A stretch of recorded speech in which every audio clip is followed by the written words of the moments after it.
बिस्मिल्लाहिर्रहमानिर्रहीम। आज के इस वीडियो के अंदर स्पेशल पैथोलॉजी की ओस्पी के बारे में बात करेंगे।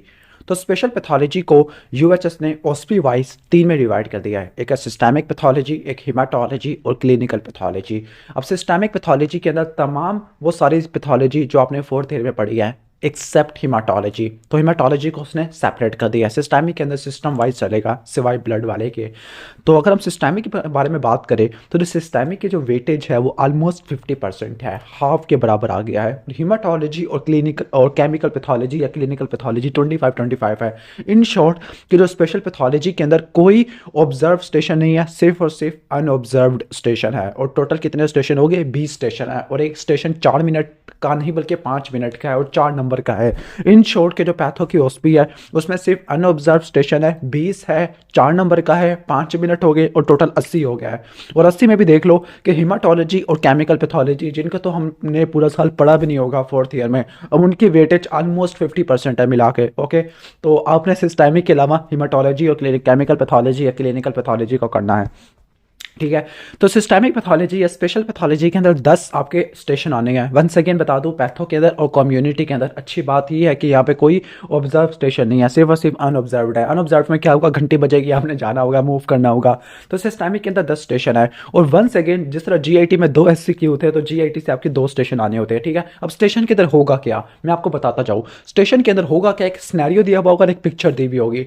जो डायग्राम्स होगी वो ऑलमोस्ट रॉबिन की होगी। लेकिन अगर आप ये सोच के जा रहे हो कि डायग्राम देख के मैं फ़ौरन डायग्नोज कर लूँगा कि कैंसर है या पैथोलॉजी है या कोई इन्फ्लेमेशन है, तो आपकी गलत फहमी है। वाई? क्योंकि डायग्राम पहली बात की है कि आपको समझ आनी नहीं है, या तो प्रोजेक्टर पे होगी या वहाँ पर कोई पेज पे होगी। ठीक है, तो पहली बात कि वो कलरफुल डायग्राम अगर हो भी सही तो आपको सही समझ आएगी भी नहीं, आप सही तरह कर भी नहीं पाओगे डायग्नोस। अगर वो ग्रॉस की हो तो फिर भी खैर है, माइक्रोस्कोपिक तो बिल्कुल भी नज़र नहीं आनी, आपको समझ नहीं आनी। इन शॉर्ट डायग्राम से आइडेंटिफाई नहीं कर सकते, तो फिर कैसे आइडेंटिफाई करोगे?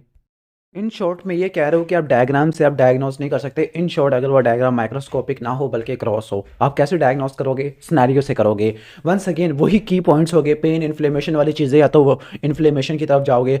अगर कोई एजिंग वाला है, कोई वेट लॉस, कैशेक्सिया के सिम्पटम है तो कैंसर की तरफ जाओगे। और कैंसर कैसे पहचानोगे? उस सिस्टमिक रीजन का कोई ना कोई साइन सिम्पटम दिया होगा। बिल फर्ज आपकी किस्मत खराब है, बिल्कुल फूटी हुई किस्मत है कि उसने कोई हिंट नहीं दिया कि किस टाइप का कैंसर है, कहे कि डायग्राम को देखो वहीं से पहचानो।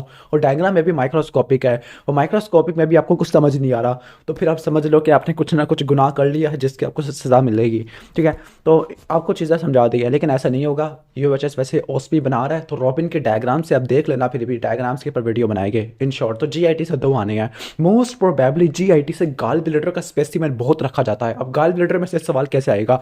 लाइक गाल ब्लैडर की ग्रोथ दिखाया होगा, उसमें बहुत सारी कॉन्क्रिएशन दिखाई होगी, पूछा होगा क्या है, तो एक गाल स्टोन का सिनेरियो बहुत ज़्यादा आपको आता होता है। ठीक है, और दूसरा आपका स्टोमक में से एक स्टोमक की फेमस डायग्राम है डिफ्यूज वाली कैंसर की, जिसकी जो बोतल लेदर बोतल अपेयरेंस है। इस टाइप की चीज़ें देख लेना। सीवीएस में से हार्ट और ब्लड वेसल। अब हार्ट की खासतौर पर एमआई की डायग्राम बहुत ज़्यादा आती है। अच्छा सिनेरियो लिखा होगा, क्वेश्चन लिखा होगा, और या तो इसकी ग्रोथ और माइक्रोस्कोपिक फीचर पूछा जाएगा या इसकी टियोलॉजी या कॉम्प्लिकेशन। तो पहले तो हमेशा पूछा जाएगा डायग्नोसिस क्या है, दूसरा ग्रोथ या माइक्रोस्कोपिक फीचर पूछे जाएंगे, दोनों पूछे जाएंगे। अब ज़्यादातर को तो माइक्रोस्कोपिक याद रहते हैं, ग्रोथ भूल जाते हैं, तो फिर दोनों को देख लेना क्योंकि दोनों के बराबर के नंबर हो गए। अगर एक नंबर ग्रोथ का तो एक नंबर ही माइक्रोस्कोपिक का है, तो सारे माइक्रोस्कोपिक के लेके आ जाओगे, ग्रोथ का नहीं लिखोगे तो नंबर चले जाएंगे। ठीक है, अब ब्रेस्ट के अंदर जो मोस्ट कॉमनली जो आपके आते हैं ना, वो आपका फाइब्रोडिनोमा से सवाल बहुत ज़्यादा आता होता है। फाइब्रोडिनोमा, फाइलोडिस, क्योंकि इनको पहचानना काफ़ी ज़्यादा ईजी होता है, या फिर सिस्ट वाला सवाल आ जाता है। किडनी और यूरिनरी ब्लैडर में से, यूरिनरी ब्लैडर का से सवाल रिलेटिवली कम आता है, किडनी में से आ सकता होता है। ओके, मे बी कोई ट्रैक अपीयरेंस या फिर डिफ्यूज इस तरह की कुछ चीज़ें दे हो। फीमेल जेनिटल के अंदर जो मोस्ट कॉमन जो सवाल आता है ना, वो आपका ओवरी या फिर यूट्रस के ट्यूमर में से, लाइक लियोमायोमा का सवाल बहुत ज़्यादा आता होता है। मेल जेनिटल के अंदर 2 ही कैंसर है, टेस्टिकुलर और इसके अलावा कौन सा प्रोस्टेट वाला। तो ज़्यादातर सवाल किसका आएगा? सेमिनोमा का आएगा। एंडोक्राइन में थायराइड का सवाल, थायराइड में से लाइक थायराइड का सिनेरियो ज़्यादा आएगा। डायग्राम से आपको इतना हेल्प नहीं मिलेगी, हाइपर या हाइपो या ग्रेविस का, और टीएसएच का जरूर आपको पूछा जाएगा। बोन्स जॉइंट और सीएनएस, अब बोन्स जॉइंट में से मे भी शायद इतना कम आए, लेकिन सीएनएस में जो ब्रेन ट्यूमर है, these are the favourite topic of examiner. Respiratory में मोस्ट प्रोबेबली जो सवाल आएगा वो आपके एम्फीसीमा से तो मुश्किल ही है, क्योंकि एम्फीसीमा की डायग्राम इतनी अच्छी नहीं है। जो डायग्राम है वो लंग कैंसर की आ सकती है, कोई कैंसर आपको देगा।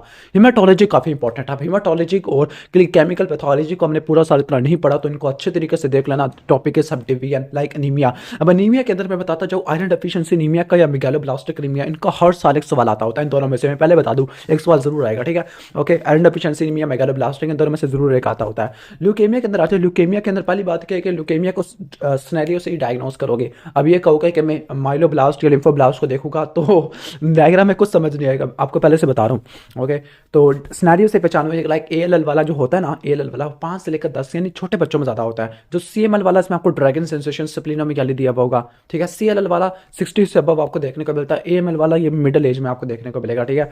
बाकी हॉजकिन लिम्फोमा को भी देख लेना। ब्लीडिंग डिसऑर्डर या डीआईसी, अभी तो खुद बता दिए डीआईसी में से कंफर्म सवाल है, ठीक है। तो डीआईसी के सिनेरियो में सेप्सिस या फिर कोई कोआगुलेशन फैक्टर की हिस्ट्री दी हुई होगी। केमिकल पैथोलॉजी की तरफ आ जाते हैं। केमिकल पैथोलॉजी में लीवर और बिलियरी ट्रैक्ट। अब लीवर के अंदर बता दूं, कंफर्म बता दूं, ये तो हेपेटाइटिस या एलएफटी में से सवाल आता होता है। आपको वो चीज़ें दे देगा एएसटी एएलटी वाला। अगर एएसटी ज़्यादा है तो अल्कोहलिक है, अगर एएलटी ज़्यादा है तो वायरल हेपेटाइटिस है, ठीक है। फिर इसके बाद डिजीज ऑफ किडनी, लाइक अभी हमारा जो रिसेंट सिनेरियो आया नेफ्रोटिक सिंड्रोम वाला, तो उसको देख लेना। एंडोक्रिनोलॉजी में हार्मोन इंटरप्रिटेशन वाला, खासतौर पर जो थायराइड में से सवाल रिलेटिवली बहुत ज़्यादा होती है। टीएफटी बहुत इंपॉर्टेंट है। डायबिटीज मेलाइटिस में से एक सवाल तो कंफर्म है, उसमें आपने सवाल कैसे पूछा जाएगा, लाइक और डायबिटिक कीटोसिडोसिस का सिनेरियो होगा, इस टाइप की कुछ चीज़ें पूछेगा। और सीवीएस में से एमआई के, तो एंजाइम्स को तो आप रट्टा मार लेना कि एमआई के एंजाइम्स है, इनका तो लेवल आपसे जरूर पूछा जाता होता है। बाकी सेट्स और प्रैक्टिकल उनको छोड़ दो। तो आपको मैंने सारी प्रिडिक्शंस वगैरह कुछ बता दिया कि कौन सा पेपर किस जगह से और कैसे सवाल बन के आएगा।